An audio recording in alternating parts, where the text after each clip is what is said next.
Hello everybody, this is Andy, and welcome to episode 12 of Omnifactory. And as you can see, looking around, this area is finally completely decorated. Well, about as decorated as it's going to get right now, because I'm a little bit lazy, and color combinations are a little bit hard, at least to match with these machines in some, reasonable way.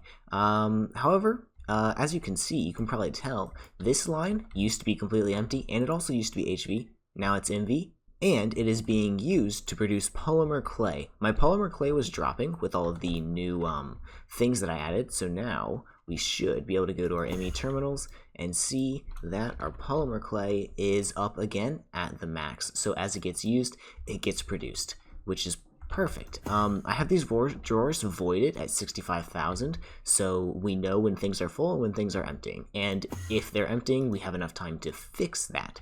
The other thing that I fixed in between episodes was redstone was dropping, so I added a couple more of the simulation chambers, and we also had an issue with ender pearls when I amped up my polymer clay production. However, now that is also rising again. We should be standing on solid ground once again for the first time in what feels like to me a while. Also, if you notice, I added those 4 extra ME terminals up here because we're starting to fill things up. I'm not having any issues with types, however, bytes are an issue. I have so many of so many items that we're starting to fill up on types before, or starting to fill up on bytes before we fill up on types. As you can see, this thing is pretty much full, 4062 of 4096, but it only uses less than half of the types. That's mainly a thing that's happening because of the dusts that I'm now producing. As you can see, I have a ton of dusts. You might be wondering why this is. In between episodes, I actually set up ore processing. So if we go over here, this is entirely running on HV, so I have 16 machines on HV lines. What we have here is macerators times 2, so there are 32 macerators. Then I have 16 centrifuges, which is the last step in the process. And then we have 32 ore washers, because this is the slowest part of the process. So what I can do is, let's go ahead and demonstrate this. I'm going to order, in between episodes, I also set up this pattern. I don't think I did it at the end of the last episode. Let's order 1 rutile. This will send out a microminer mission and get us a bunch of different ores. So if I start that, it begins crafting everything, and I'll come back once this thing is ready to go. Okay, it looks like the microminer mission has just finished up and it's collecting all of its resources, which are getting automatically dumped using ME interfaces into these macerators. These macerators, either depending on what I want from them, like rutile. Rutile is good for, well, I guess that didn't give me rutile that time. Rutile needs to be ore washed and then sent into the macerator again, and then centrifuge to give the byproducts that I want. So let me explain quickly how ore processing in GregTech works. So let's say we start with gathering rutile ore from the microminer mission. This can be macerated into the crushed rutile ore and sometimes a dust, and most of the time a stone dust. The way these percentages work is they increase with tier. So at MV, you get this 14% of the time. At HV, you get it 28% of the time. And eventually, when you get up to IV, you get this process 100% of the time. So ore processing usually starts for most people at IV. However, this setup that I have right here is fully modular. All I have to do is change the machines and then change the cable, and we will be processing at a higher tier. So let's continue with this. The crushed rutile ore turns into, using pulverization, either impure pile of rutile, or if you ore wash it, purified rutile ore. This also gives a byproduct of tiny piles of rutile 100% of the time. However, the reason you'd want to ore wash is if you don't like the secondary output here. If you want this secondary output here, you shouldn't ore wash, and you should do the impure pulverization, or centrifuging the impure, because that's the next step. If you centrifuge the impure, you'll always get the dust form of the ore, and then an output that is the same as the pulverization step. If you ore wash it, that output changes. This is a bad example of that because it doesn't change here. However, you get rutile and you get purified rutile. This purified rutile is then centrifuged to give this. So let me find an ore that changes its output based on ore washing. So let's look at nickel. Nickel does change its output based on whether or not you wash it. If you crush the nickel, you get cobalt. If you then ore wash the nickel, you get more cobalt. If you pulverize it, you also get cobalt. But once this thing is ore washed, if you pulverize this, you get a little bit of platinum. And then if you centrifuge this, you get a little bit more platinum. So that's the example of something that changes based on ore washing.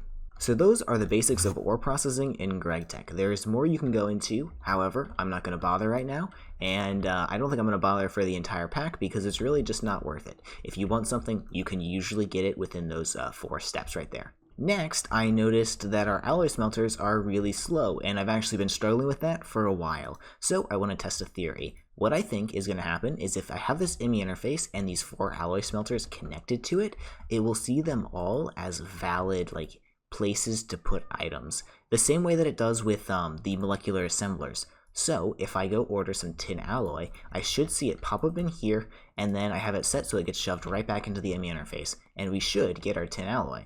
Okay, I have 1 in the system. Let's order 100, and it's getting shoved places. Let's go see what's happening down here. And if you notice, it is getting shoved all into 1. Okay, let's go ahead and try that again, except this time we'll use blocking mode. Alright, ordering 100 tin alloys, and check down here once again, and it looks like it's only throwing into that one. Are you not using blocking mode? You are using blocking mode. Why aren't you doing the blocking? Okay, this is my next idea. If I put patterns in all of these guys, all of the same pattern, will it distribute between the different alloy smelters when it tries to craft? I think the answer is hopefully. I did see something by a man named Carax recently where it seems like this is the case. This is how IMI interfaces work. However, I'm not entirely sure. So we have 20 in there. Let's order 100 more. And what we see is this turns on, this turns on. Okay. That actually works, and I'm very cool with that. So it distributes, it might not distribute perfectly evenly, but it will run a lot faster than we're running these alloy smelters right now. Okay, that seemed to be successful. Let's try it again with an alloy smelter recipe that is slightly more useful, because I don't think I'm going to ever need that much tin alloy in my entire life. Here we go with some Invar. I also turned on blocking mode, so this should hopefully only shove 1 recipe into each one at a time. And it looks like it didn't. I don't understand why it's not using blocking mode. And now it's not using all of the alloy smelters. Now let's try that again. I put them to face downwards, and hopefully, maybe, that will help. Now let's order 100 more and see how it gets distributed. So, 8, 26, barely any, and a fair amount. Okay, blocking mode doesn't appear to be working. Okay, so I've added buffer crates as like a buffer chest type of system. I think I'm going to add conveyors on top of these because I want the items to come into here. However, I don't particularly care if it puts like multiple crafts into here. That's perfectly fine. My main concern is I want it to distribute between all of these evenly, so I can get the fastest crafting time possible. I need to add the crafting whatever these are called, the patterns, into these distributed alloy smelter interfaces, and I'll be back in a second. The moment of truth, I'm going to order 30 Invar. That should spread it in between the chests pretty nicely, and it threw 27 Invar into there? Why do you have Invar? Oh, okay, that's the issue. I think I made it accidentally push up for some reason. So now I have a little bit of Invar in there, so it looks like it's spreading evenly. Now let me add the conveyor modules. Okay, conveyor modules are on. Let's try it again and order 100 more Invar. And it looks like we're actually missing some nickel. So let's order more tin alloy because I don't want to go smelt up nickel. I have definitely enough nickel. However, you know, let's not really worry about it. You see, I have 1400 dust. I just haven't configured the recipes correctly. And it looks like it has distributed them pretty much completely evenly. We might have a couple like here and there, not perfect. However, that's pretty good right there. I'm pretty happy with that. So I'm going to scale this up to make at least 2 of them, maybe 4, and I'll be back in a moment. Okay, and here we go. I have 2 distributed alloy smelters on the left side and 2 more on the right side, which means we can handle up to, what, 36 different recipes? That should be enough for the time being at least. So now what I've got to do is go around at each of these alloy smelters, take the recipes, copy them 3 extra times, and shove them into one of these distributed things. I'm probably not going to shove them in using this because it's going to be really hard to tell which one's which. However, it's not that far of a walk. I'll live.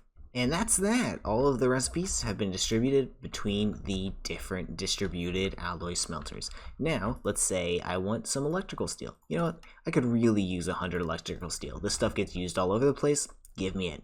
And we can check, see which furnaces turn on. Looks like it's these furnaces, and that one has 22, that one has 22, that one has 22, and that one has 22. Or well, I guess these had 21, now they have 20, because, you know, it's still processing while I'm looking at it. However, I should be getting electrical steel way faster. In fact, 4 times faster than I usually do.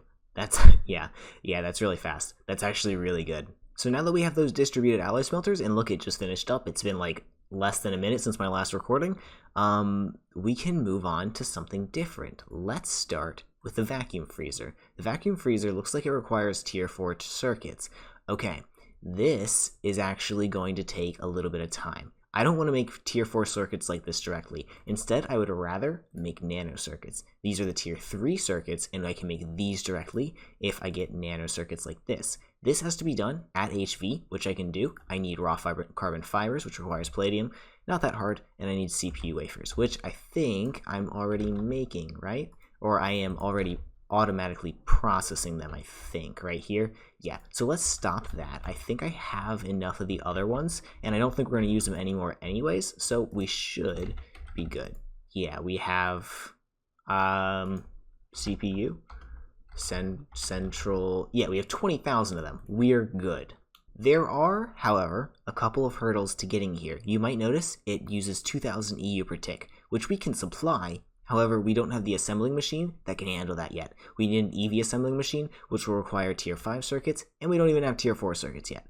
And it requires, you know, EV components. We're not even making titanium yet. I'll make that later in the episode. However, you know, right now, as of right this moment, we don't have that. So let's settle for the tier 2 circuits, the ones that you can make directly. You get 4 of them, and I'm going to use this recipe right here. However, you require epoxy resin. Epoxy resin is made using, well, the fluid recipe. It's made using epichlorohydrin and bisphenol A, or biphenol A? I'm not entirely sure. I am right up against this recipe. We can make this very, very simply. I have all of these components, and I have both of these components. So let's go set up a couple of chemical reactors, and I'll do it probably at MV, and we should be good to make these circuits. And alright, here we go. Right where our alloy smelters used to be, I now am making epichlorohydrin and bisphenol, biphenol. I don't know how to pronounce this one. Usually chemical names don't mix me up. However, this one, something different for some reason. Alright, and there we go. 1 chemical reactor later, I'm now making epoxy resin. As you can see, this makes epoxy resin and a saltwater byproduct that can be electrolyzed into chlorine. However, I'm choosing to just trash it because my chlorine production is actually quite good. All I have to do is buy a couple stacks of salt here and there, and I'm perfectly fine. As you can see, I have 6,000 to spare, and I think I'm backed up on chlorine, right?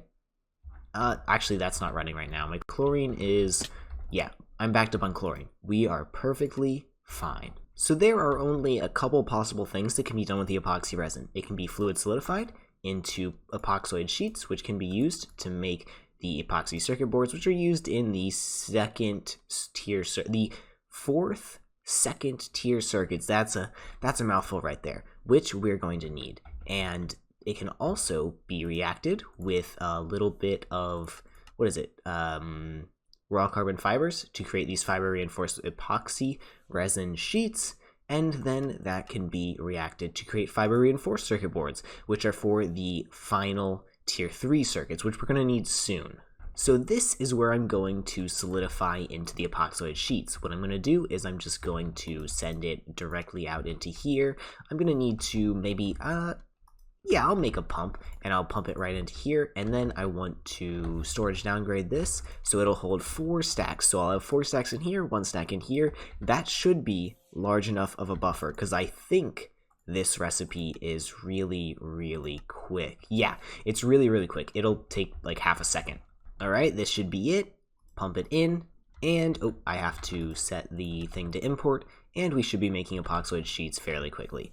I want to go ahead and lock this drawer, and everything should be good. I just need to storage bus it on our system so we can see it in our ME system. Do I have a storage bus? Oh wow, I can't type right now. Storage bus. I do not, but I can make one really, really quickly.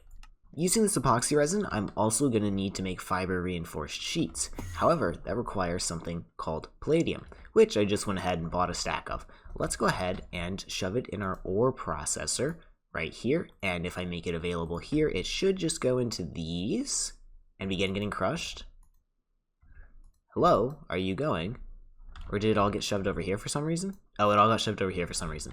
So now if I go into my system, I should be able to see crushed palladium, and it gives me a little bit of palladium dust too. I'm gonna throw maybe 32 of that. Actually, I need to check. Let's actually go through this together. If I ore wash it, I get a little bit of palladium, and then if I centrifuge it, I pulverize it, I get more, and then more. So we're gonna go ahead and ore wash this one. Let's shove it into the first available interface. Right there, it's available now, and it should begin getting ore washed. Perfect. That gives me this purified palladium and some tiny piles of palladium. I'm going to deal with the tiny piles first, because over here we have packers. Most processes give you the little tiny piles of stuff, and I don't want tiny piles. They clog up my ME system. I want to turn those into normal piles, so what I do is I make them available to this guy, and I have a conveyor, I have a robotic arm set to supply exactly 9 items at all times. It can never supply more, so if there's any more than 9 or any less than 9, it'll sit in the ME interface. And then that all turns into palladium dust. Now I have a bunch of purified palladium ore, which we can go over, we send right here to be pulverized. That turns into this purified palladium stuff, and then finally it gets sent into the centrifuges, where it is turned into the final step of palladium and the little bit extra tiny piles of palladium dust. So I ordered 1 stack of palladium from the gods that supply me with ores sometimes, and let's see how much palladium we actually get from that. Okay, I think everything is settled, the process is pretty much done, and we ended up with 275 palladiums. This is the equivalent of essentially ore quadrupling plus a little bit of change. For this specific dust, that is ore quadrupling plus some extra. So what I can do with this palladium is send it into a furnace and then have it smelted in, or have it fluid extracted into the palladium right here, which can be reacted with carbon to make raw carbon fibers, and the raw carbon fibers are used in the fiber reinforced epoxy resin sheets. Like I said, this is not something we need right now, not even something we can use right now, because we need at least an EV, or wait, is it EV? Yeah, an EV assembler. However, it will come in handy soon down the line, so let's go ahead and set up the process for it right now. Okay, right here, we are making the epoxy circuit boards, which, as I've said before, are used in the better, I guess that's a quest, the better tier 3 or tier 2 circuits. Now, we just need to set up the next chemical reactor and autoclave to make the fiber reinforced ones. First things first though, I'm not producing enough hydrochloric acid because it's used as a byproduct in this system over here, which if you remember from a couple episodes ago, I actually turned off. So let's go ahead and set up a reaction for hydrochloric acid. That is literally hydrogen and chlorine, and then if I grab a pump from my ME system, because I pre-made a bunch of these because I know I'm going to start using them because they're super easy to make and they're super fast. I need to import, and it begins making hydrochloric acid. I'm going to store this probably in just a normal tank. It makes really quickly, so we shouldn't have to really worry about it ever being too slow. Perfect. Now we have a bunch of hydrochloric acid. I should just be able to fluid storage bus this, and we should be good to go. This is going to take a second to make, so I'll be back in just a moment. So I just learned something about palladium. Apparently it has to be blast furnaced. It doesn't take very long, especially since this is running at HV. This is running at HV, So I'm going to repurpose this blast furnace, which was once used to make black steel, and it's going to now make palladium for the rest of time. Where do I want this to go? I'm going to grab another heat-proof casing so I can replace one of these input buses. Okay, and very simply, I'm just making the palladium available through an IMI interface and then extracting out of that into the input bus. And just like that, this thing is making me palladium. And that means anytime palladium enters our system, it'll come right here, and we won't have to worry about it. I have no uses for the dust palladium. It literally can't be used for anything unless like the small pile. No, it can be used for nothing. So every time it enters our system, we're going to smelt it just to be, safe, I guess. Okay, here we go. As far as I'm aware, there's no other use for palladium, so I'm just going to melt it all until I don't need to melt it anymore. And then it reacts with this carbon dust, which I am supplying also by this IMI interface. I have filters on both of these to make sure the items go to the right places, and it's becoming the raw carbon fibers, which can be reacted, one, to make these nano CPU wafers, and chemical bath to make the fiber reinforced epoxy resin sheet. I was right. I don't know why I didn't think this was the right recipe. However, let's throw some epoxy resin and some raw carbon fibers in a chemical bath and do the thing that we want them to do. Alright, and here is the completed system for the fiber reinforced epoxy resin sheets. These are kind of expensive.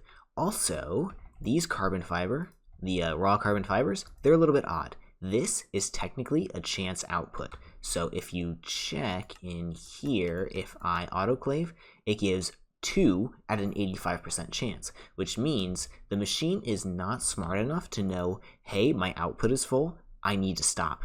It'll always try and get that chance output because there's a chance that the output is 0, which means the 0 output can fit in the machine, so it'll just run forever. What you need to do is you need to storage bus your carbon fibers and then have a level emitter to turn this machine on when it falls below a certain level. That level for me is going to be 200. So whenever I have less than 200, this machine should turn... Wait. Oh, sorry. I have more than 200 in my system here. So now the machine turns on. But once it hits 200, as you can see, it turns off. So every time it needs one, it's going to make one. Probably. Essentially. Yeah. The thing is working. And I can just slowly throw my carbon fibers into here whenever I need them. And here we go, one chemical reactor later, and we're producing the fiber reinforced circuit boards, which is a quest. And now we're breaking into the MV tab pretty significantly. I think the next step is going to be, what are these for? These are used to make better circuits. Oh, are these going to be a part of what we're about to make? From what I can tell, the answer is no. We're going to skip over this one, actually. This is the third tier 3 circuit, which uses small coils. We don't need that one. We're making the fourth and final tier 3 circuit. I wasn't producing chlorine nearly fast enough, so now I put 2 HV electrolyzers here that are electrolyzing salt directly instead of turning it into sea salt first, which should up my chlorine production pretty significantly and turn on... what machine was it? I think it was over here. Should turn on the hydrochloric acid machine again. Where is that? I truly couldn't find where hydrochloric acid is being produced. However, I think it is being produced. Or maybe it isn't. Hold on, did I never... Hold on. Is it one of these up here? Is hydrochloric acid... How do I get hydrochloric acid? I can distillation tower. Diluted hydrochloric acid. No. So it looks like I am producing it somewhere. I just don't know where that somewhere is, which is fine. It is producing slowly but surely. If I need to ramp up production, I'll add a second machine to do so. Okay, the next step towards the next tier circuit boards is to get these nano CPUs. So we're making nano CPU wafers by chemical reacting them, just like that. And then I'm going to pull these into the system on, let's say, cyan. So we'll insert here on cyan. And we should be getting the nano CPU wafers. What I'm going to do with those is take them here. May I have this, please? Thank you. Then we'll go up to the cutting machine that I was once using for the normal CPU wafers, and we'll send these into here so they can be cut. And it looks like it's working. Very, very slowly, but it's working. Alright, with that set up entirely, I can now order the first tier 4 circuits. I'm only going to need 2 of these, so I can create those, and then we can make this advanced assembling machine. And with this craft right here, the robot arms are complete. I can now create my first advanced assembling machine too. This is the HV assembling machine, and apparently I didn't complete the quest for it for some reason. Okay, never mind. Turns out I just need to hold the diodes, the tier 4 circuits, and the assembler in my hand, and they're all completed. Now, let's go ahead and claim our rewards and see what we've gathered throughout this episode. Not as much as I thought, only 28 nickels, but that's good. That'll keep us going for a little while longer. So, I have a little bit more to do before I want to end this episode. I know we're definitely going to go long on this video, but let's set up the circuits and then consider the vacuum freezer really quickly, and then I'll end it right there. Okay, I just finished my run, and now let's set up our HV assemblers. I need a CEF right there. I need to send that thing power, and we're gonna have 4 assembling machines. I think 3 are gonna have soldering alloy, or 2 are gonna have soldering alloy. No, 3 are gonna have soldering alloy. 1's gonna have polyethylene. Okay, there we go. Power is hooked up. Let's fill it back in just a little bit so we don't even have to see any of that. Now, I'm going to need some IMI interfaces. Do I have any of those left over? Interface. I only have 1, so let me order, let's say 10 more. And a few moments later, it's all hooked up. These things are filling up with soldering alloy because I am melting tin over here, just like I have been for forever. However, it cleared our buffer pretty fast because now we're trying to fill up, 3 assembling machines with soldering alloy, and that machine isn't super fast. So I did go ahead and throw the recipes in here. As you can see, each one of these only has to do one thing. These 2 make the final tier 1 and tier 2 circuits, and this one makes the 3rd tier 3 circuits. So we should just be able to go over to our IMI terminals and say, hey, I want a circuit, and I might have already ordered a couple so far, but let's order the tier 3 one. This one should be really fast. Let's say I want 10. It should take, it used to take a long time to make these tier 3 circuits. Now we see it progresses fairly quickly. Around 30 seconds later, we've already made 5, and the last 5 are finishing up really, really quickly. And it just keeps making them. It's so fast. And there it is. 7. Didn't I order 10? Oh, it's making more. What happened, dude? Did I throw something into the system and then out of the system? Why did it only make 7? It actually made 10, but why did it? That was weird. Hopefully that doesn't happen again. But, yeah.